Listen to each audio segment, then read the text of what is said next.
శివరామకృష్ణ గారండి. యాక్చువల్లీ మేమిద్దరం colleagues postal డిపార్ట్మెంట్లో వర్క్ చేసినప్పుడు ఆయన కూడా సీనియర్ అకౌంట్స్ ఆఫీసర్గా చేశారు అనమాట. చాలా సాహితీ ప్రియులు, సంగీత ప్రియులు. మేము లంచ్ టైంలో కలిసి లంచ్ చేసుకున్న తర్వాత పాటల గురించి, పద్యాల గురించి ఎక్కువ ఆయనకి పౌరాణిక పద్యాలు చాలా ఇష్టము. అలాగే పాత పాటలంటే చాలా పిచ్చి అని చెప్పచ్చు, ఇష్టం అనే కంటే. సో వారు ఈవేళ ఈ కార్యక్రమానికి రావడం చాలా సంతోషంగా ఉంది. ఒక రెండు మాటలు మాట్లాడవలసిందిగా కోరుతున్నాను. అందరికీ నమస్కారం. ముఖ్యంగా ఎక్కువ టైం తీసుకోదలుచుకోలేదు.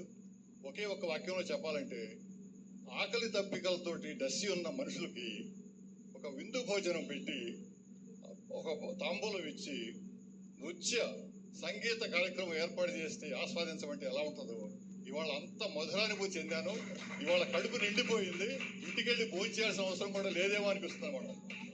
అంటే నేను ఒక్కడే చెప్తున్నాను, గాయని ముగ్గురు గురించి నాకు తెలుసు. గాయని మండలు ఎవరికి వాళ్ళే సాటి.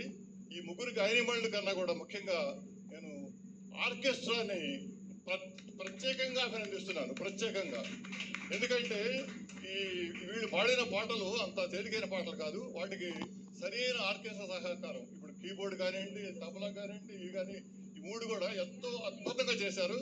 రిహార్సల్ కూడా లేకుండా ఇక దాని ఇంకా చెప్పక్కర్లేదు. రిహార్సల్ కూడా లేకుండా ఇట్లా చేశారంటే ఇది అద్వితీయం, అసామాన్యం.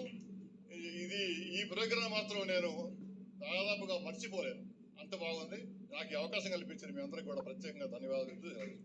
థ్యాంక్ యూ సో మచ్ అండి.